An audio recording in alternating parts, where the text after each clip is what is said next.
آپ سروں کے اوپر ایک مشکل وقت بھی آپ نے دیکھا، یہ باہر مشکل وقت ہے، اور پھر یہ جو پولیس نے ظلم کیا تب بھی کیا، اور ابھی آج یعنی کوئی کسی نے ان کو تنگ نہیں کیا لیکن انہوں نے ظلم کیا. ٹھیک، دیکھو ایک چیز یاد رکھنا کہ ہمیں اللہ قرآن میں کہتا ہے کہ نبی صلی اللہ علیہ وسلم کی زندگی سے سیکھو. سمجھے نا؟ وہ کسی وجہ سے کہتا ہے کہ ان کی زندگی سے سیکھو. کیوں کہتا ہے؟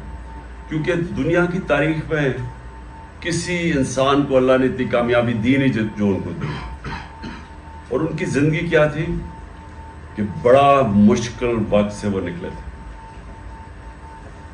ہمیں کیوں کہتا ہے اللہ کہ ان کی زندگی سے سیکھو؟ کیونکہ ان کی زندگی ایک جد و جہد کا نام تھا. وہ اللہ کے حبیب تھے.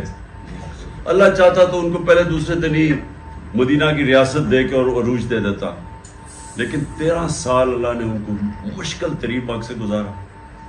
اس کے بعد مدینہ میں جب وہ آئے تو وہ بھی ایک 313 لوگ تھے لڑنے والے جنگ بدر میں، اور جنگ احد میں اور خندق میں بال بال بچے، وہ ختم ہونے لگی تھی، خطرے میں تھے. لیکن اس مشکل وقت سے نکل کے دنیا کی ان لوگوں نے پھر امامت کی. ایک قرآن کی آیت ہے کہ ہر مشکل کے بعد میں تمہیں آسانی دیتا ہوں. لیکن مشکلیں اللہ کی طرف سے آتی ہیں، یہ آپ کی بہتری کے لیے ہوتی ہیں. مشکل انسان کو سکھاتی ہے، مشکل وقت انسان کو مضبوط کرتا ہے، مشکل وقت انسان کو لیڈر بناتا ہے. کوئی لیڈر آج تک مشکل وقت اگر اس سے نہ گزرا وہ لیڈر نہیں بنتا. تو اس لیے یہ ہمیشہ یاد رکھنا کہ یہ اللہ ہمیں آزماتا ہے. اس نے قرآن میں کہا میں بار بار تمہیں آزماؤں گا مشکل وقت سے، ہماری بہتری کے لیے. جو سارا قرآن شریف ہے وہ انسان کی بہتری کے لیے. ہمیں راستہ اللہ جس کو شریعہ کہتے ہیں، نبی صلی اللہ علیہ وسلم کا راستہ. تو اس لیے یہ یاد رکھنا کہ یہ جب ہوتا ہے نا ڈنڈے پڑے، کچھ ہو، کوئی جیل میں چلا گیا، اس سے گھبرانا نہیں چاہیے. یہ انسان کی آزمائش ہے. لیکن جب انسان یہ مشکل وقت سے نکل جاتا ہے اور صبر کرتا ہے مشکل وقت پہ اور جد و جہد کرتا ہے، تو پھر اللہ ان انسانوں کو، اس قوم کو نوازتا ہے. جس طرح اس نے وہ مدینہ کی، ہمیں اللہ کہتا ہے نا کہ ان کے راستے سے سیکھو. تو وہی لوگ تھے، حیثیت کوئی نہیں تھی، کوئی ان کو پہچان ہی نہیں تھی. ایک طرف ایک سپر پاور، دوسری طرف دوسری سپر پاور. تو یہ تاریخ کا حصہ ہے کہ جنگ بدر کے 11 سالوں کے بعد، یہ تاریخ ہے، دنیا کی تاریخ کا حصہ ہے کہ جنگ بدر میں 313 تھے. 11 سالوں کے بعد پہلے ایک سپر پاور گرتی ہے، پھر دوسری سپر پاور گرتی ہے ان کے سامنے. تو اس سے ہمیں کیا سمجھنا ہوتا ہے کہ کبھی مشکل وقت سے جو اللہ میں ایمان رکھنے والا آدمی کبھی گھبراتا نہیں، آزمائش لیتا ہے، یہ سمجھتا ہے کہ میں اور مجھے اللہ اوپر دے رہا ہے، عروج دے رہا ہے، مجھے مضبوط کر رہا ہے.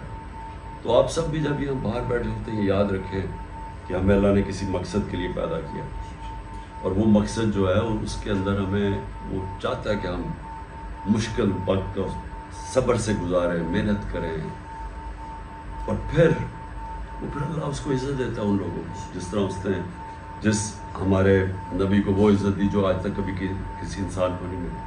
تو یہ سب کے لیے آپ کے لیے سمجھنا ہے. اس سے گھبرایا نہیں کرتے کہ آج یہ ہو گیا، پولیس نے ڈنڈے مار دیے، یہ پولیس اب کل آپ کے سامنے سلوٹ مارے گی. وہی لوگ جو آج فرعون بنے ہوئے ہیں، دنیا کی تاریخ میں بڑے بڑے فرعون گرتے ہم نے دیکھے ہیں. وہ باجوہ فرعون بنا ہوا تھا، سپر بادشاہ بنا ہوا تھا، آج وہ دم دبا کے دبئی میں بیٹھا ہوا ہے. تو یہ اونچ نیچ ہوتی ہے، لیکن انسان کو اپنا راستہ، جو راستہ ہمیں مانگتے ہیں نا ہم نماز میں کہ اللہ اس راستے پہ لگا، وہ راستہ نہیں بھولنا چاہیے. وہ ہمارے نبی صلی اللہ علیہ وسلم کا راستہ. وہ ان کی 1.5 سال ہو گیا فوت ہو گئی. وہ تک ہے کہ ساری زندگی ہے کہ پتر تو ماں عمران خان نے کہیں حفاظت کرنی، اس کوئی مصیبت نہ ٹائم آئی. یہ سبق میں لے گئی.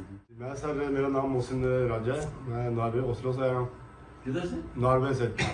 اچھا. آخری 2 سال ادھر پاکستان رہ رہا ہوں، ڈسٹرکٹ گجرات میں. مدثر بھائی کے ساتھ ادھر کام کرتا ہوں. میری والدہ کو کینسر ہوا تھا اور شوکت خانم نے ان کو نئی زندگی دی. ماشاء اللہ.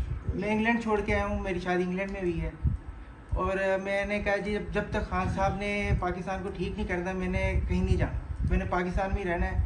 جی ضلع مومن سے شامل خان میرا نام ہے اور ساجد خان ہمارا MNA صاحب ہے. پنڈی بھی گیا, پشاور بھی گیا, میں آپ کے ایک جلسے بھی نہیں چھوڑا. میں کہ خان صاحب کو اللہ زندگی دے. نام کیا تمہارا؟ واحد خان ہے. میں ہر جگہ میں جاتا ہوں. میں آپ کے میں 2012 میں سعودیہ میں تھا, وہاں پر تم نے ایکسٹینڈ لیا تھا, جیل میں تھا. وہاں سے جب میں آیا تھا پاکستان تو میں PTI میں تھا. پھر 25 مئی کو میں نے بہت مطلب پولیس والے نے بہت مارا, بہت تشدد کیا. کیونکہ آپ ہمارے لیڈر نہیں ہیں, آپ ہمارے ماں باپ ہیں. اور قسم سے اگر ہم جانتے ہیں قسم سے سولی پر چڑھا. میں نے رسی میں نے کلا وہ جو گرفتاری دی تھی وہ آپ نے جو اعلان کیا پشاور کا گل نمبر, میں نے کہا آج جانا ہے مجھے. میں نے یہ گرفتاری دے اسد عمر کے ساتھ اور رسی بھی پانسی کے لے کے گئے تھے کہ رسی پر پانسی پر بھائی یہ بہت خیر کو مشکل ہے اور ہم زندگی جیتے یہ کوئی بڑی بات نہیں. انشاءاللہ اس پاکستان کو بدلیں گے, کبھی فکر نہ کرو. اونچ نیچ جب بھی آپ ایک جدوجہد میں ہوتے ہیں نا, ہمیشہ اونچ نیچ اس میں آتی.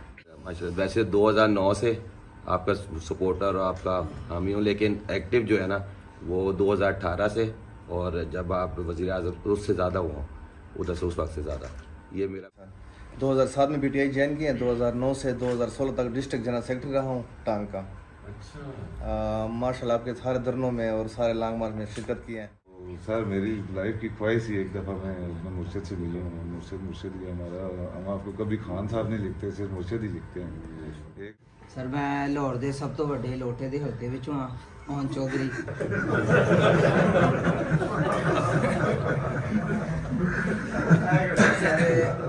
ولی جان ہے, میں گجرات سے ہوں اور پچھلے 30 دن سے ادھر ہوں. انشاءاللہ آگے بھی جب تک آپ کہیں گے خون کے آخری قطرے تک انشاءاللہ آپ کا ساتھ دیں گے اور آپ کے ساتھ کھڑے ہیں.